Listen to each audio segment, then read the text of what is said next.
Nós estamos pregando sobre Filipenses, só que hoje eu quero falar sobre os Filipenses, mas a partir de uma outra carta. Quero começar falando um pouco da nossa história como batistas regulares. Nós, não somente nós batistas regulares, mas de um modo geral, os batistas e de um modo geral o evangelicalismo no Brasil foi fundado por missionários estrangeiros, certo? Americanos, ingleses, europeus, de alguns outros países europeus. Mas nós, principalmente, de uma linha mais americana, do evangelicalismo americano. Os pioneiros, os fundadores, eram pessoas profundamente abnegadas. O que eu quero dizer com isso? Pessoas que não pensavam no seu conforto, que não pensavam em regalias ou em seguranças, pessoas profundamente dedicadas ao reino de Deus. Obviamente, eles cometeram erros. Provavelmente nós, se fôssemos fazer o mesmo trabalho que eles fizeram, nas condições que eles tinham, talvez a gente tivesse cometido muito mais erros do que eles cometeram.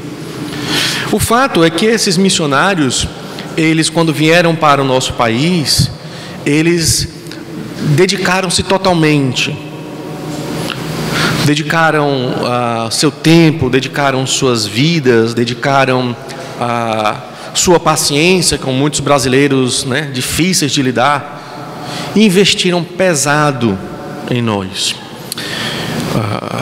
Dificilmente você vai poder encontrar uma igreja que tem algum membro vivo ainda, que conheceu os fundadores, que vai poder dizer que esses fundadores missionários americanos eram pessoas apegadas ao dinheiro, né?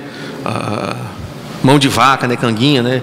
Não, eles eram pessoas profundamente altruístas com relação ao dinheiro, generosas. Eles investiam profundamente nos brasileiros, pagavam estudos para os brasileiros, bancavam as coisas na igreja, profundamente mão aberta com relação às posses, com relação ao dinheiro, certo?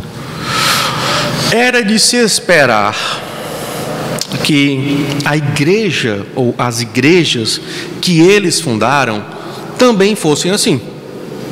Era de se esperar. Mas ocorreu um fenômeno interessante. Elas não se tornaram assim. Elas não se tornaram abnegadas com relação ao dinheiro, generosas com relação às finanças. Infelizmente. Quando nós olhamos e os missiólogos brasileiros estudam essa parte da história e tentam descobrir por que aconteceu isso, por que as igrejas que foram fundadas por esses missionários não são generosas como esses missionários foram. Elas tinham um exemplo vivo, por que não fizeram da mesma forma? A gente tende a tentar explicar mais ou menos assim. Os missionários fizeram aquilo, viveram daquela forma, mas talvez não mostraram para a igreja que, biblicamente, eles tinham que viver também assim, certo? Que é o papel da igreja ser generosa, financeiramente falando. Que é o papel da igreja contribuir altruisticamente para o reino de Deus. E aí nós temos a igreja brasileira como, pelo menos falando do nosso movimento, os batistas regulares, não é fácil levantar sustento. O missionário às vezes tem que passar 2 anos viajando pelo país para tentar levantar um sustento mínimo de 4 mil reais, 4 salários mínimos para ir para o campo, que é o mínimo muitas vezes necessário. Obrigado. E isso mostra um pouco das nossas igrejas. Mostra um pouco, são igrejas que não são tão generosas, tão mão abertas. E as desculpas, né? Eu digo desculpas porque realmente são desculpas, elas são as mais variadas, né? Já tem aí nós estamos com mais de 70 anos de movimento batista regular. São as desculpas grandes. Não tem dinheiro, não é a prioridade, a situação é complicada, estamos em crise. Mas o fato não é isso. O fato é, não somos generosos, certo? Não somos generosos. Temos dificuldade. O brasileiro, hoje, quando comparado com a igreja americana, ainda hoje, ele tem dificuldade de abrir a mão. Entendeu?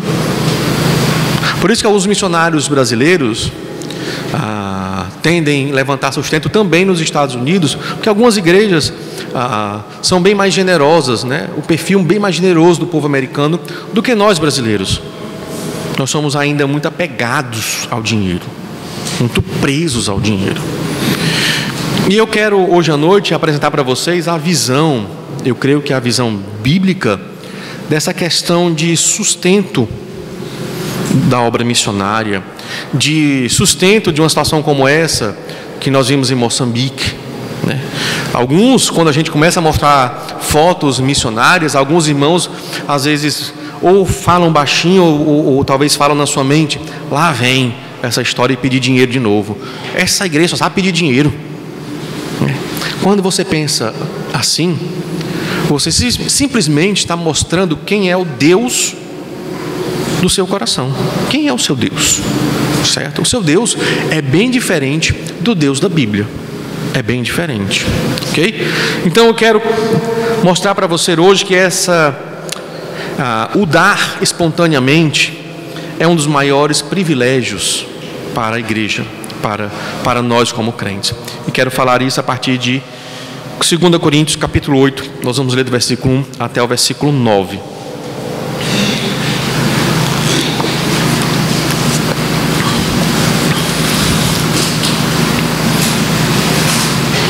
Segunda Coríntios capítulo 8, versículo 1 ao versículo 9. Diz assim: também, irmãos, queremos que estejam informados a respeito da graça de Deus que foi concedida às igrejas da Macedônia, porque no meio de muita prova de tribulação manifestaram a abundância de alegria, e a profunda pobreza deles transbordou em grande riqueza de generosidade. Porque posso testemunhar que na medida de suas posses, e mesmo acima delas, eles contribuíram de forma voluntária, pedindo-nos com insistência a graça de participarem dessa assistência aos santos. E não somente fizeram como nós esperávamos, mas pela vontade de Deus, deram a si mesmos, primeiro ao Senhor, depois a nós. Isso nos levou a recomendar a Tito que, assim como havia começado, também completasse esta graça entre vocês.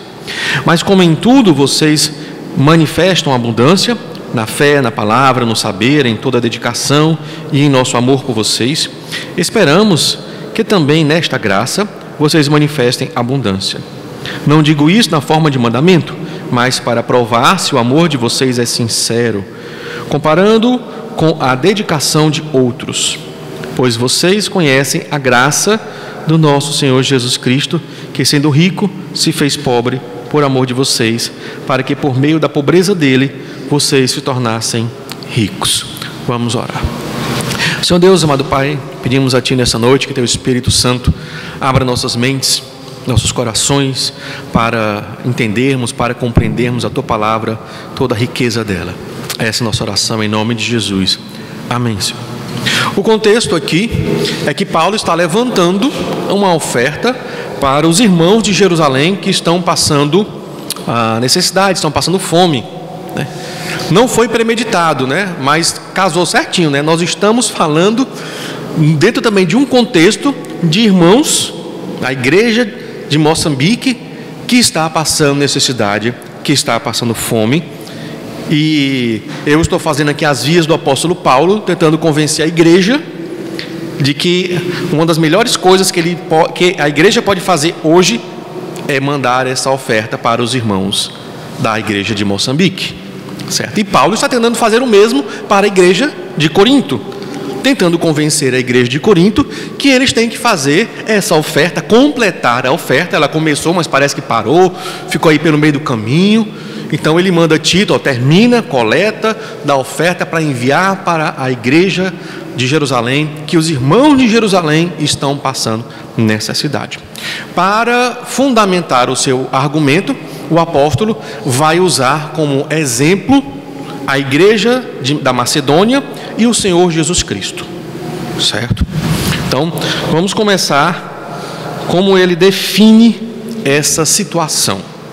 Também, irmãos, queremos que estejam informados a respeito da graça de Deus que foi concedida às igrejas da Macedônia.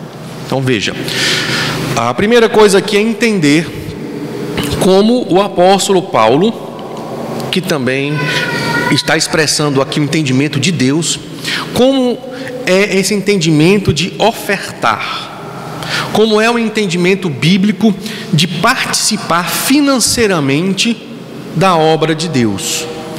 Paulo diz assim: eu quero que vocês fiquem bem informados a respeito da graça. Da graça. Ou seja, algo que você não merece, mas que te foi concedido, né? Você não merece, mas que te foi concedido. Você jamais pensaria que investir financeiramente ou dar para determinada igreja que está passando uma necessidade, que isso fosse um favor que Deus está te fazendo e que você não merece. Normalmente, a nossa mentalidade é o oposto. Eu estar dando do dinheiro que eu tenho para a igreja, ou para qualquer outra igreja, ou para algum missionário, é visto de forma inversa. É visto como eu fazendo um favor ao missionário, eu fazendo um favor àquela igreja. Essa visão é equivocada. Essa visão está errada. Paulo está deixando bem claro: eu quero que vocês entendam que foi concedido uma graça, um favor imerecido para as igrejas da Macedônia. Quem são as igrejas da Macedônia? Nós temos aí os filipenses, nós temos os tessalonicenses, né, que fazem parte aí da igreja da Macedônia, daquela região, né, da Macedônia. Deus, na sua graça, cantamos aí a música da graça, né? Na sua graça, concedeu uma oportunidade que ninguém merece. Ninguém merece. Os filipenses não merecem, os tessalonicenses não merecem, mas Deus concedeu a eles essa oportunidade deles participarem do sustento da obra do reino de Deus. Isto é graça. Então, contextualizando, quando Deus permite que a igreja Manaim saiba do que aconteceu lá em Moçambique e que participe financeiramente, conseguimos entrar em contato direto, né? O Everton entrou em contato direto com o pastor Mozinho, pastor moçambicano. Isso é graça, porque Deus está nos concedendo algo que não merecemos, de participar do sustento do pastor Mozinho e dos irmãos da igreja de Moçambique como um todo. Deus está nos oferecendo um favor imerecido. Não é como nós normalmente pensamos: nós estamos fazendo um favor à igreja de Moçambique. Não é assim que Deus vê, certo? Então, primeira coisa, recalibrar a tua mente. Entendeu? Refazer a mentalidade. Nós temos uma mentalidade muito capitalista, no sentido de que quem dá o dinheiro é quem manda, é quem faz o favor. Não é assim que funciona no reino de Deus. Quando Deus abre uma porta para você ajudar financeiramente, Ele está te concedendo uma graça.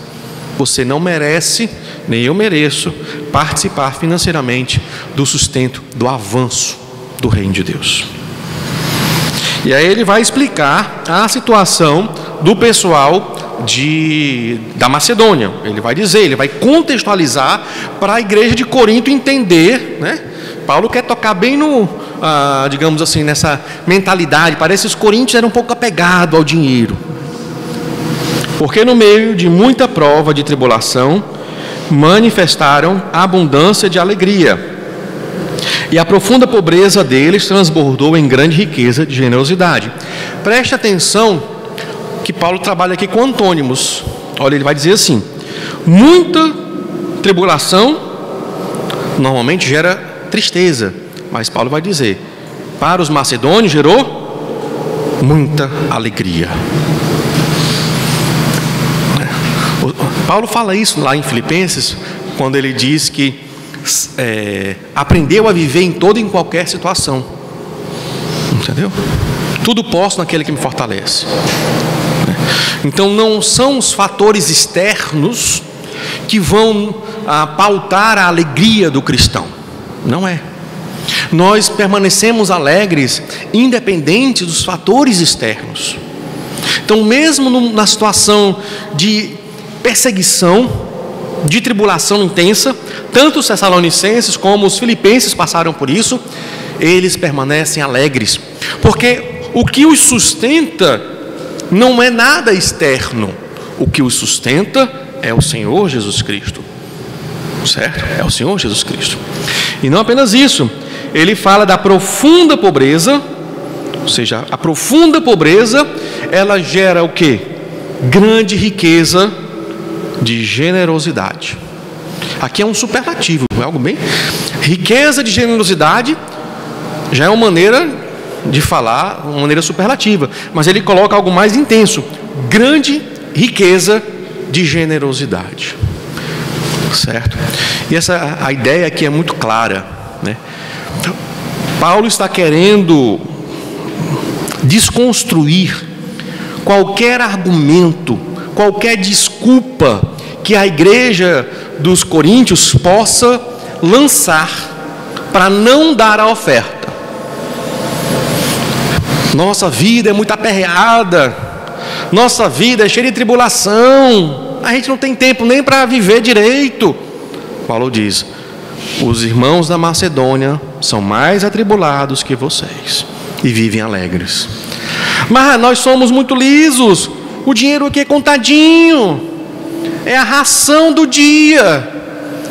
Os irmãos da Macedônia vivem em intensa pobreza. A palavra melhor seria miséria mesmo. Intensa pobreza. E eles são hiper generosos. Hiper generosos. Paulo está acabando com qualquer argumentação, qualquer tentativa de poder se desculpar e dizer: eu não tenho como colaborar. Infelizmente, eu entendo a situação dos irmãos, mas eu não tenho como colaborar. Então, essa mentalidade um pouco egoísta, de só pensar em nós, de não ver o reino, né, ela é um tiro no nosso próprio pé. Quanto mais você pensa em si mesmo, mais você cava a própria cova, certo? Quanto mais você pensa que vai economizar e não vai ofertar, não vai investir no reino para economizar para aquele seu projeto, mais Deus transforma, vamos pensar, aquele saquinho onde você bota o dinheiro num saco furado. E o dinheiro nunca dá para nada. Você sempre está no vermelho. Entendeu? Você sempre está no vermelho. Você precisa aprender a abrir a mão para poder aprender a sair do vermelho. Veja no versículo 3 até o versículo 5 as maneiras que os filipenses ofertaram, a maneira que eles deram. Ele vai dizer: porque posso testemunhar que na medida de suas posses e mesmo acima delas, eles contribuíram de forma voluntária. Ou seja, eles fizeram algo sacrificial, na medida das posses e mesmo acima delas, e mesmo acima de suas posses. Isso é sacrifício. Isso é sacrifício. Sacrifício está na essência do cristianismo. Um verdadeiro cristão que nunca conseguiu, que nunca experimentou sacrifício pelo seu mestre, pelo seu Senhor, ainda não sabe o que é ser cristão. Entendeu? Sacrifício está na essência. Os filipenses, eles contribuíram de forma sacrificial. Não foi da sobra, foi do que não tinham. Certo? Não apenas isso. Veja ainda no versículo 3. Eles contribuíram de forma voluntária. Eles contribuíram espontaneamente. Eles não foram constrangidos a contribuir. Isso é uma diferença enorme, né? Entre alguém que precisa ouvir para poder, né? E outros que não, voluntariamente chegam junto. Voluntariamente chegam junto. Essa é uma coisa importante que nós precisamos aprender. Tem alguns irmãos na nossa igreja que já são um pouco céticos. Quando a gente diz, não, vamos dar o aviso na igreja, e aí os irmãos depois chegam junto, e alguns irmãos dizem, isso não vai acontecer.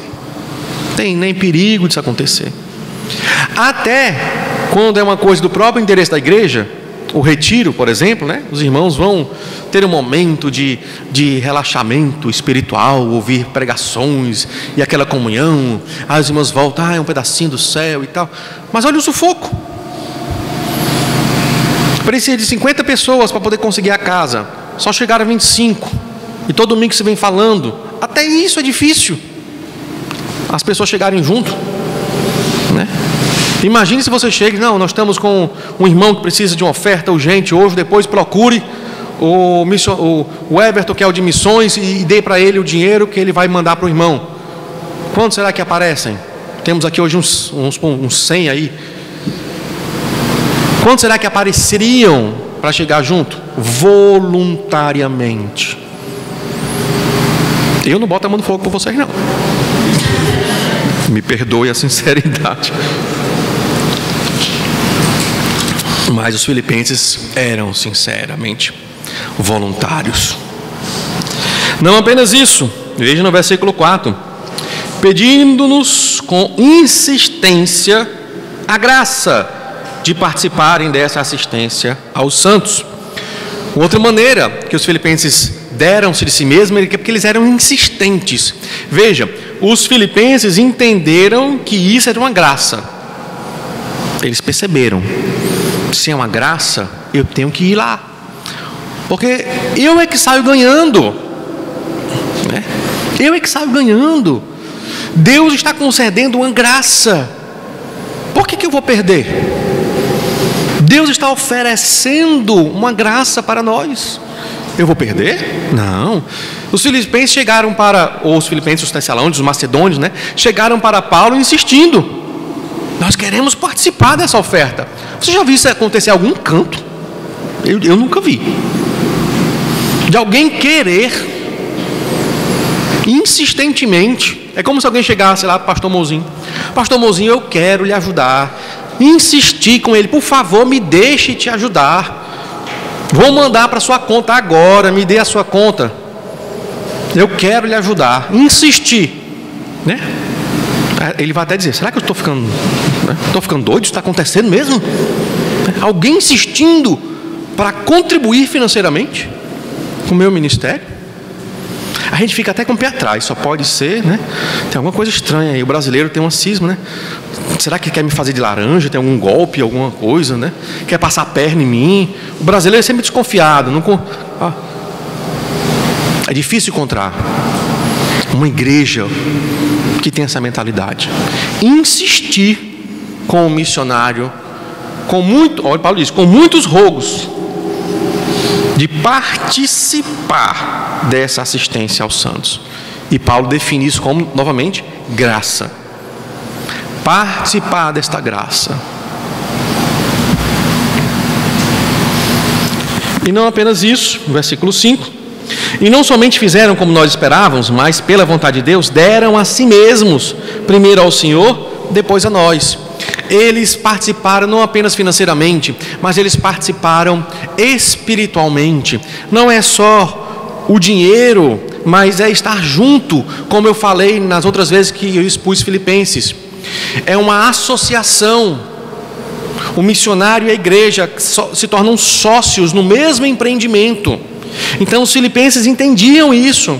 Então eles estão querendo participar da obra, estão colaborando financeiramente, mas eles estão espiritualmente engajados nisso. Eu não vou só mandar uma oferta para a igreja de Moçambique, uma transferência bancária fria. Não, eu estou junto com aquele povo, com os meus irmãos em Cristo de Moçambique, com o pastor Mozinho. Nós estamos no mesmo espírito, nós estamos ligados, nós somos um corpo. Não é só uma transferência bancária, não é isso que Deus quer. Deus quer uma igreja que esteja unida, emocionalmente unida, espiritualmente unida. Os filipenses, os tessalonicenses, entendiam isso.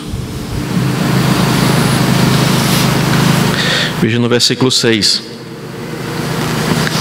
Isto nos levou a recomendar a Tito que, assim como havia começado, também completasse esta graça entre vocês, né? Ou seja, Tito, o pessoal aí de Corinto está demorando muito. Os macedônios já estão na frente. Vai lá e agiliza o processo.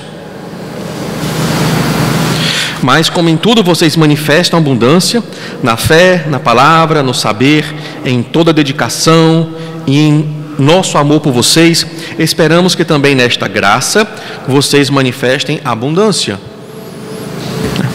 Paulo está dizendo: vocês, coríntios, vocês são conhecidos como uma igreja que tem abundância de muita coisa. Muita coisa.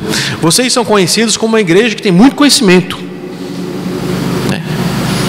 Que tal vocês mostrarem isso também no ofertar? Entendeu? Paulo está jogando pesado aqui com os coríntios, né? Que tal vocês serem também abundantes no sustento, na manutenção do reino de Deus, no contribuir para o reino de Deus? E isso também é uma observação importante para nós. Nós batistas regulares somos conhecidos como pessoas muito boas na doutrina, conhecedores da palavra. Muitos irmãos que chegaram na nossa igreja, se tornaram membros, eles relatam isso: olha, aqui a palavra é pregada, né? Aqui realmente eu compreendi as coisas e tal, e tal, e tal, e tal. Uma igreja conhecida pela sua abundância de ortodoxia. Que tal também ser abundante no dar para o reino, no contribuir para o reino? Não somente ser abundante no conhecer a palavra, no ser bom na doutrina, mas ser bom também nessa parte de chegar junto quando o reino está precisando de contribuição, de ofertas financeiras.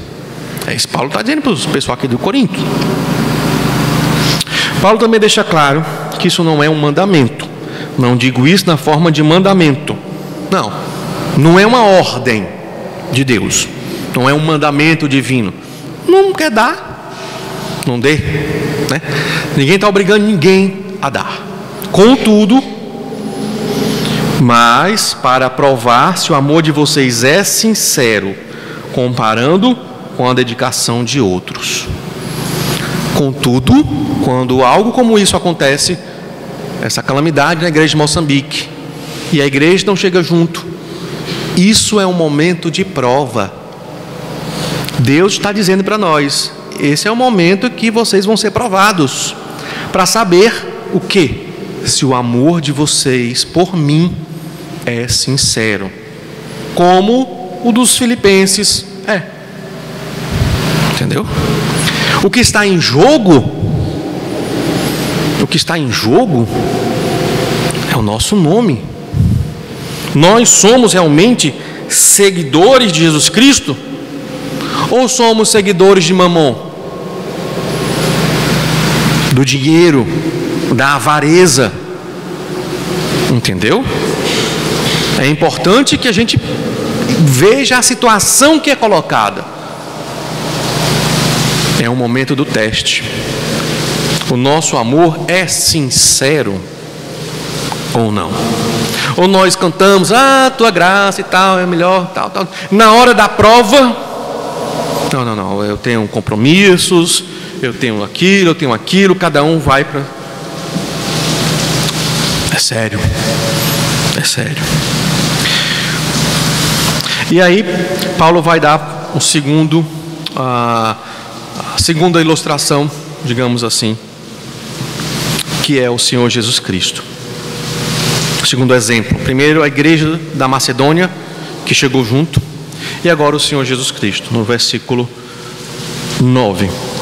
Pois vocês conhecem a graça do nosso Senhor Jesus Cristo, que sendo rico se fez pobre por amor de vocês, para que por meio da pobreza dele, vocês se tornassem ricos. A mesma coisa acontece com o Senhor Jesus Cristo. O Senhor Jesus Cristo, ele é rico, no sentido de que ele estava na sua glória, na sua honra celestial. Então ele encarna, vem morar, vem habitar entre nós como uma pessoa pobre, uma pessoa humilde, e por meio da sua vida, por meio da sua humilhação, nós temos riqueza. Aqui na linguagem, né, mais espiritual, nós temos salvação. Por meio do sacrifício de alguém, nós também participamos disso. Paulo está usando recursos para mostrar à igreja de Corinto que eles têm, não têm um mandamento para isso, mas que eles têm o dever de estar engajados, porque o seu mestre viveu dessa forma. O Senhor Jesus Cristo se deu, ele deu o exemplo e ele se deu em prol dessa causa do reino de Deus, para que houvesse igreja. Outras igrejas estão se dando, outras igrejas estão investindo, estão bancando, tirando de onde não tem, passando necessidade para que o reino avance. Então ele diz: a igreja de Corinto, vocês têm que chegar junto. Ou talvez vocês não são uma igreja como se pensa que são. Quero dar 2 exemplos ainda. Vamos abrir em Apocalipse, capítulo 3. Uma igreja rica e que se achava, ela se via como bastante rica, e aí quando Deus analisa, a situação é complicada.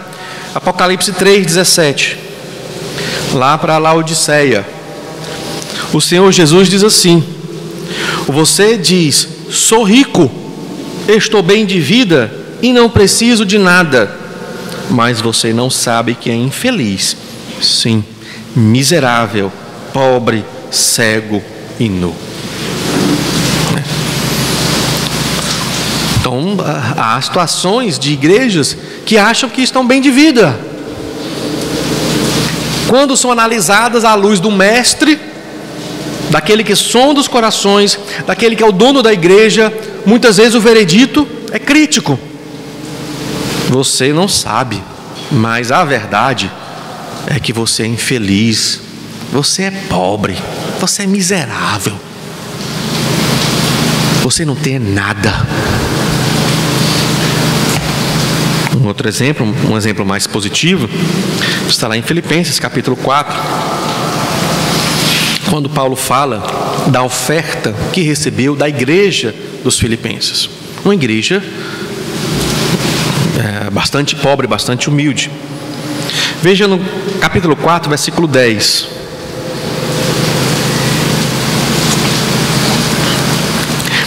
Fiquei muito alegre no Senhor, porque agora, uma vez mais, renasceu o cuidado que vocês têm por mim. Na verdade, vocês já tinham esse cuidado antes, só que lhes faltava oportunidade. Digo isto não porque esteja necessitado, porque aprendi a viver contente em toda e qualquer situação. Sei o que é passar necessidade, sei também o que é ter em abundância. Aprendi o segredo de toda e qualquer circunstância, tanto de estar alimentado como de ter fome, tanto de ter em abundância como de passar necessidade. Tudo posso naquele que me fortalece. No entanto, vocês fizeram bem, associando-se comigo nas aflições. E como vocês, filipenses, sabem muito bem, no início da pregação do Evangelho, quando parti da Macedônia, nenhuma igreja se associou comigo nessa questão de dar e receber, exceto vocês somente. Olha só. Paulo diz, fundei a igreja lá nos Filipenses e tal, saí da Macedônia para continuar a obra missionária. Ninguém chegou junto, ninguém. Os filipenses chegaram, os mais pobres chegaram junto. Ele diz, porque até quando eu estava em Tessalônica, por mais de uma vez vocês mandaram o bastante para as minhas necessidades. O bastante. Os pobres mandaram o suficiente, enquanto as igrejas ricas nem mandaram nada. Nem mandaram nada.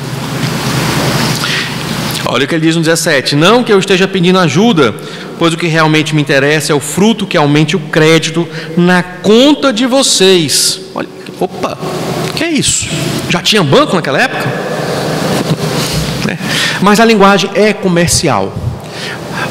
Dá a entender que o apóstolo Paulo está falando de que cada vez que a igreja, que os crentes investem na obra de Deus, no avanço da obra de Deus, há simultaneamente um depósito celestial. Por isso que ele fala na linguagem comercial. O que você faz aqui na terra não fica aqui na terra. Os seus investimentos na terra, nessa nossa esfera, quando são voltados principalmente para os interesses de Deus, é creditado automaticamente na sua conta celestial. É isso que Paulo está dizendo. O que ele quer é que isso aumente no crédito, na conta de vocês. Estou suprido desde que Epafrodito me entregou o que vocês me mandaram, que é uma oferta de aroma agradável, um sacrifício, a linguagem, e Paulo sabia que era um sacrifício, que Deus aceita e que lhe agrada. E agora Paulo vai inverter. Vocês sustentam a obra de Deus. Isso é graça. Vocês não merecem. Ninguém merece isso. Isso é graça. Aí Paulo diz: o meu Deus, segundo a sua riqueza em glória, há de suprir em Cristo Jesus tudo aquilo de que vocês precisam.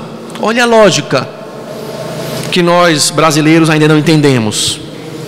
Paulo diz: quando vocês dão do que não têm, quando vocês se sacrificam pela obra, visando a obra, acontecem muitas coisas.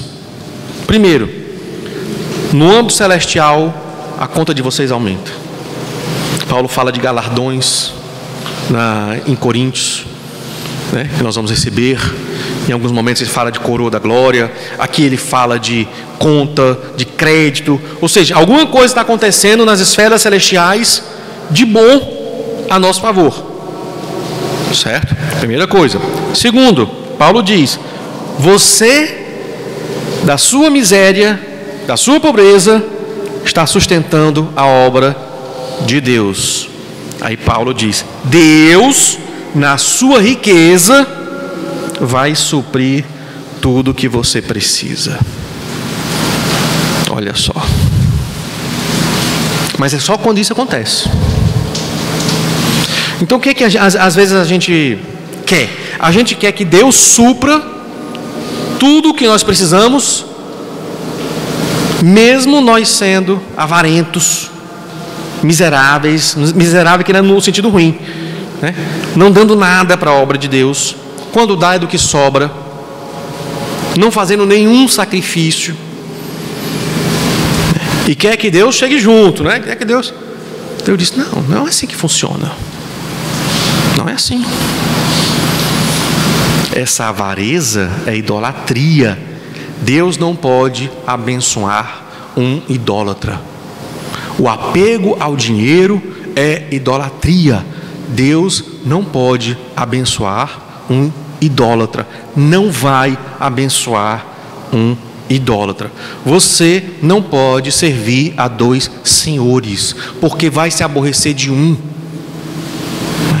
Vai amar o outro e vai se aborrecer de um. Você não pode servir a Jesus e as riquezas. Não dá. Você pode tentar o seu jeitinho da melhor forma, mas não vai funcionar. Não dá. Não tem jeitinho com Deus. Não tem jeitinho. Ou você aprende a fazer sacrifícios pela obra de Deus, ou você nunca vai experimentar isso que os filipenses experimentaram, de Deus, da sua riqueza, suprir todas as suas necessidades. E você vê o dinheiro muitas vezes se multiplicando e você não sabe como, porque você está investindo no reino de Deus. Muitas vezes nós estamos dando um tiro no nosso próprio pé, achando que estamos sendo inteligentes, que vamos ganhar bastante dinheiro, mas estamos dando tiro no próprio pé, cavando a nossa própria miséria. Nós precisamos aprender essa lógica divina e entender que é graça.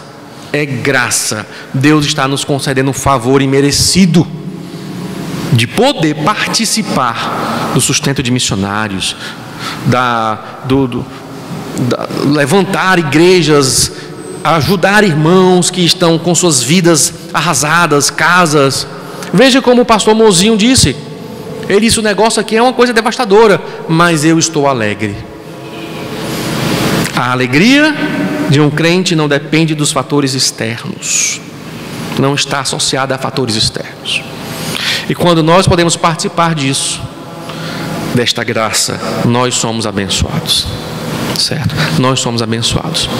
Meu convite a você é: quer ser inteligente? Não perca a oportunidade de participar dessa graça.